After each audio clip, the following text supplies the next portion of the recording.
Hazard. Forcément un nom qui résonne fort dans le foot belge. On pense tout de suite à Eden, Torgan, Kylian aussi. Mais aujourd'hui, on va explorer un peu le parcours du quatrième frère, Ethan. Un parcours assez particulier. Oui, tout à fait. On s'est penché sur des articles de presse sportive, évidemment, mais aussi des discussions en ligne, genre sur Reddit, et même l'actualité télé-réalité. Ah oui, d'accord. L'objectif, c'est un peu de voir comment Ethan, il gère cet héritage familial énorme et ses propres choix, qui sont assez différents. Ok, alors allons-y. Pour resituer vite fait, la dynastie Hazard.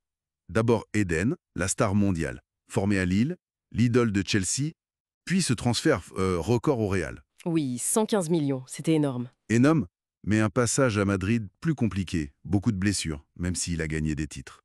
Il a pris sa retraite en 2023. Un parcours fou, mais voilà. Il faut pas oublier les parents, hein. Thierry et Karine, footballeurs eux aussi. Ça joue forcément. Bien sûr. Après Eden, il y a Torgan. Lui, c'est un international solide. Passé par l'Allemagne, Mönchengladbach, Dortmund, buteur important pour les Diables Rouges. Oui, un très bon joueur, régulier. Et puis Kylian. Kylian, oui. Parcours plus varié, on va dire. Beaucoup de clubs, White Stars, Zult, Chelsea U23, Cercle Bruges, RWDM. Ils viennent signer au RFC Liège, en 2-2 belge. Donc un vrai parcours pro aussi, même si moins médiatisé. Exactement. Et au milieu de tout ça, il y a Ethan, né en 2003. Le plus jeune. Milieu ou ailier, comme Eden. Il a fait ses classes à Tubize, il a joué en provincial pour Tubize Bren B, mais son niveau, ça a fait parler. Ah oui, j'ai vu ça. Son ancien coach, Didier Bargiban, a dit assez crûment qu'Ethan avait beaucoup moins de talent qu'Eden. Voilà.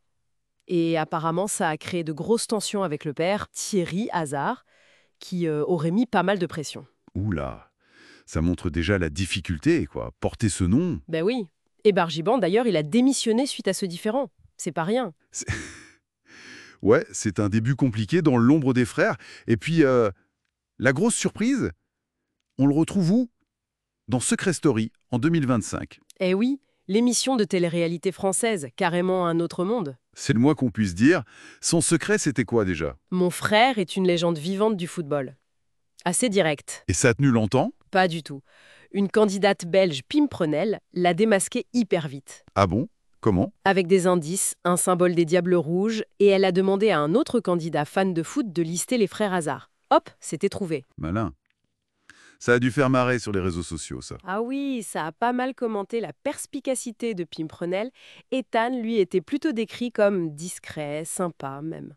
Mais ce choix, la télé-réalité, après les doutes sur son niveau au foot, c'est une façon de, je sais pas, de chercher sa propre lumière ailleurs. C'est une lecture possible, oui. Et ça ouvre la porte à une discussion plus large qu'on a vue dans nos sources, surtout sur Reddit, la place de la famille dans le sport pro, le népotisme en gros. Oui, le gars d'Ethan Mbappé au PSG était beaucoup discuté. Est-ce que le club a été mesquin ou est-ce que c'était juste basé sur son niveau? Exactement. On parlait même de Kylian qui aurait pu rester pour son frère. Finalement, Ethan Mbappé est parti à Lille. C'est toujours ambigu ces situations. Et les sources donnent plein d'autres exemples, hein. Ah oui, en NBA, Giannis Antetokounmpo et son frère Thanasis aux Bucks. Certains disent que c'est pour garder Giannis content. Même si Thanasis est apprécié dans le vestiaire, apparemment. C'est ça. Ou LeBron James qui voulait jouer avec son fils Bronny. Dans le foot aussi, il y en a plein. Les Hazard eux-mêmes, Torgan et Kylian ont suivi Eden à Chelsea un moment. Les frères Donnarumma à Milan, Antonio qui avait été signé avec Gianluigi, Kaka et son frère Digao aussi à Milan, les fils de Zidane, de Simeone. C'est vrai que c'est fréquent. Certains commentaires disent même « Le monde fonctionne comme ça, c'est le népotisme ordinaire, quoi ».